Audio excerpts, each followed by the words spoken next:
Adnams Innovation IPA.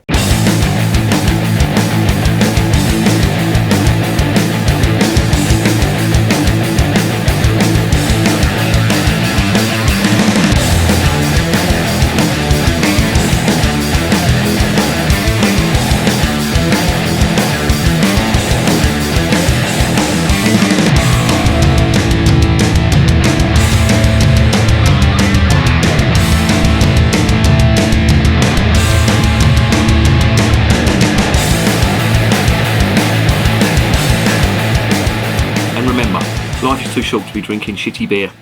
Welcome to another edition of Bands, Bikes and Booze Reviews. I'm not going to comment on the sun. Me and the sun have fallen out after I got severely sunburnt yesterday. I don't want to keep going on about it, but every video I've done today I've been slagging the sun off. Of course I shouldn't slag the sun off, you know, we'd be fucking dead otherwise, but Jesus Christ. When you're related to fucking Irish people and this happens to you, I was in fucking agony last night, honestly. I look like I'd have been holding my breath for the past 3 years. My fucking... Anyway, calm down. Calm it down. Right. And the reason I'm going to calm it down is because I've got a bottle of Adnams. Adnams are one of my favourite British brewers. I like a lot of stuff that they do. They do a wide variety of beers. And that's not just a throwaway statement. When I say a wide variety, I mean they do the traditional British stuff. They do that well. But they also do the American, you know, the New World, hoppy type beers. And they know what they're doing. They're no Johnny come latelys. They've got a state-of-the-art brewery up there in Suffolk, in a place called Southwold, and eco-friendly, you know, all singing, all dancing, very nice brewery apparently. I've never been up there, and I should do a brewery tour there. I've got a list of, when all this virus bollocks is over, I've got a list of breweries that I want to go and see, and I'm hoping that there's some, you know, some knowledge that I can glean and pass on to you, you know, from breweries that, you know, people who live at the other end of the country wouldn't be able to get otherwise. So, stay tuned, as they say. Back to the beer. This is a bottle of Adnams Southwold Innovation. Of course, this is the Jack brand stuff that they do. This is not some cheap knockoff brand that they've done, trying to make them look like craft brewers. They've got Adnams there. Everyone in the UK knows Adnams. The Jack brand, I'm assuming it's some sort of, I don't know, some kind of brand that will introduce the newer styles of beer. Now, speaking of newer styles of beer, this is an IPA, okay? And it's a bit of a mystery to me. I've been sort of researching what's in there. This has got Styrian Goldings, which are hops from Slovenia. They are renowned for their earthiness and their spiciness. They're very much a European type hop. They've got the Columbus hops in here, which are not as pungent as the Citra hops, but they are distinctly American. Well, they're American hops, and they have nice citrus notes on them, etc, etc. And to keep things traditional, they've used a hop called Boadicea hop, which, as the name would suggest, is a British hop. Boadicea, of course, being, you know, the Celtic queen that knocked lumps out of the Romans before they realised they were getting her ass kicked and it wasn't looking good, getting beaten up by a woman. So they got all their mates over and bashed her up and dispatched with her. But fucking rambling here. Yeah, they've used the Boadicea hop. The Boadicea hop is a typical British hop, earthy, spicy. It's got the characteristics of everything good about British beer, but it's also the most environmentally friendly hop as well. It's aphid resistant.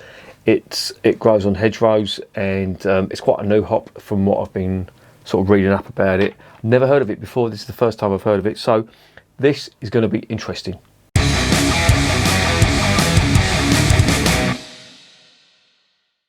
Okay, as I say, this is an IPA. It's a 330ml bottle. They don't say what style of IPA. I'm assuming it's a sort of, it's a hybrid. You know, you've got British hops, you've got European hops, and you've got American hops.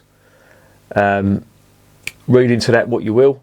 I'm intrigued because I don't think I've ever tried an IPA with hops from all three, or well, I was just about to say all three continents, like Britain as a continent. It's like, oh fucking hell, yeah, from Europe and no,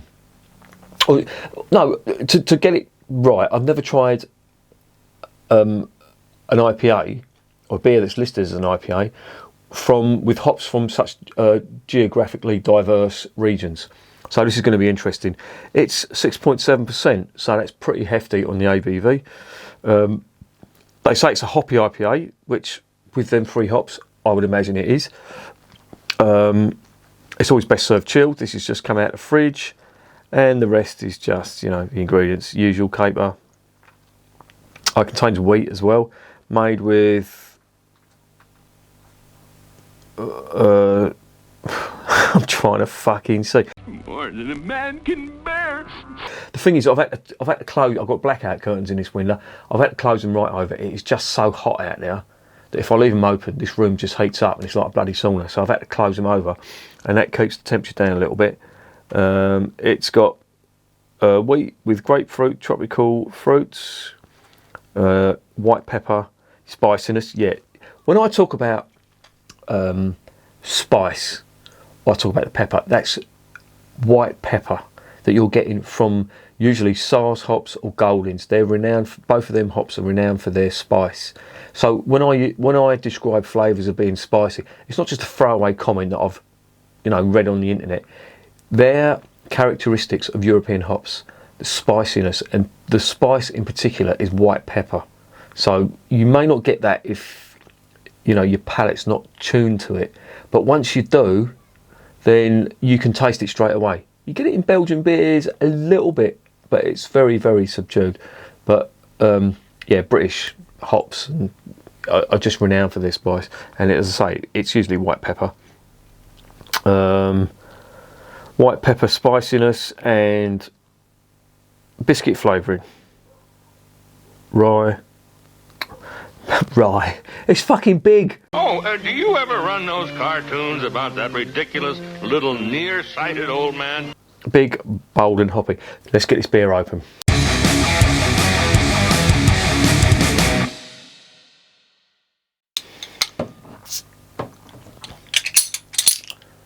Oh, do you know what?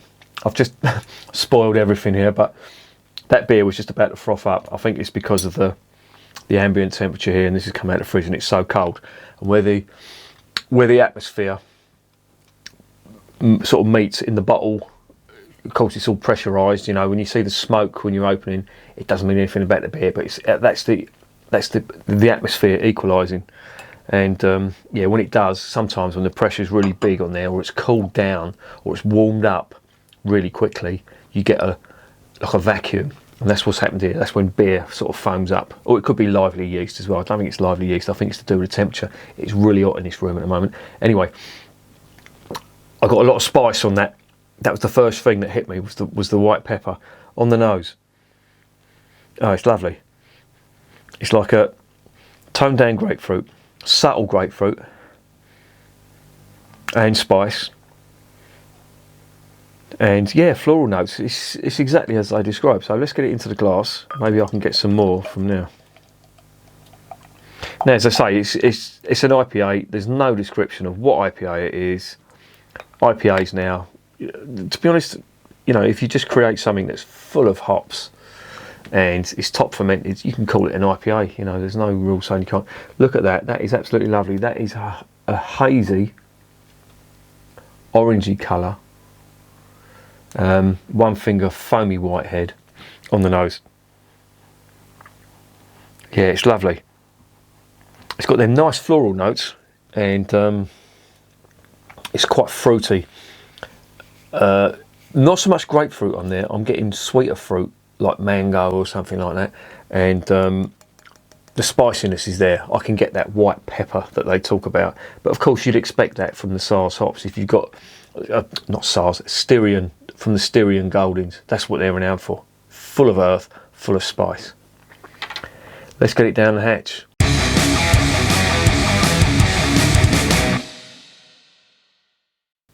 Cheers.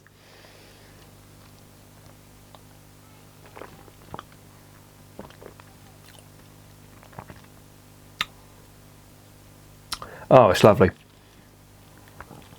That's really nice.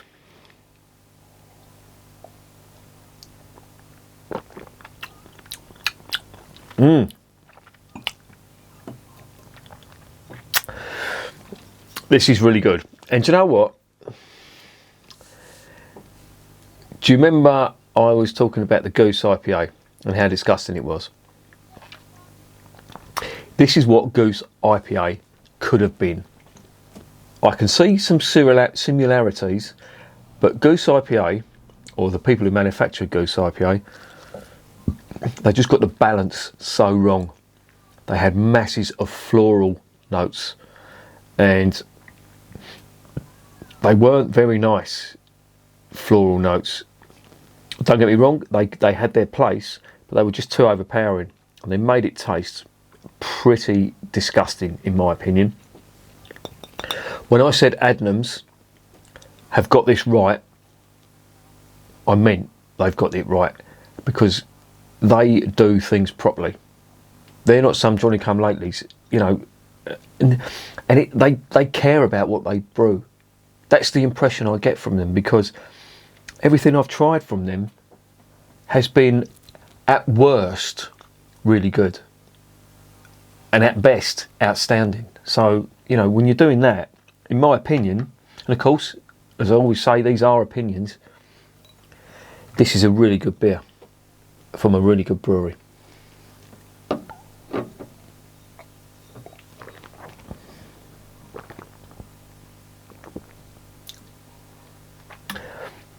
I love it. I love this. But it's weird, because on first sort of mouthful, you've got a lovely mouthfeel there. It's really nice, subtle carbonation, nice malt, tons of earth and spice, which is putting me in mind that this is a traditional British IPA.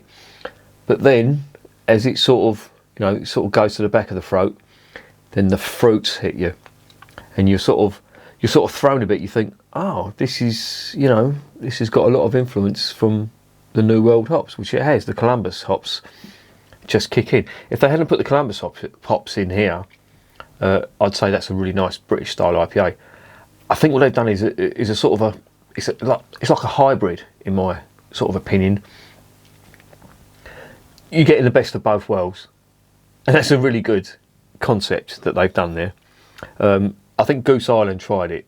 They tried to do a British IPA with American hops, and it just didn't work. Adnams have done a British IPA with European hops, well, British hops, British and European hops, and an American hop, and they've got it spot on. This is really good. Mm.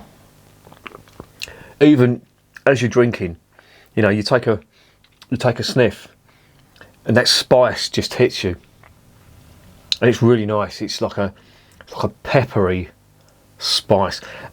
If you really want to understand what I mean when I talk about spicy flavours, you know, from bitters and British beers, when I talk about spice, try some of this, and you'll get it.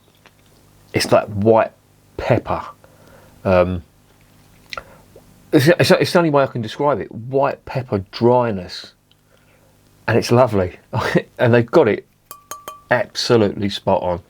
Now, I don't know whether it's because I'm drinking it out of a snifter glass, you know, fucking arguments about what glass you drink it in and all that, but I'm really getting them spicy aromas. And of course, as they say, aroma does affect the taste. You know, and there's hops that are just made for aromas, but there's a reason they're made for aromas. It's because it affects your taste buds as you're tasting the beer. And I'm getting it all in here. And there's a distinctly sort of Belgian sort of flavour or touch to this, certainly from the aroma, with that spice too, because I get that spice from certain Belgian beers, and they use Styrian Goldings. So again, when I talk about spice on Belgian beers, yeah, you get the banana and clove, that's from the yeast, but you also get like a peppery type of spice, and they add coriander in some beers as well, so you get that sort of spice too. But you do get this white pepper spice that you get in from the Styrian Goldings, and it's absolutely lovely. This is like a showcase for beer flavouring.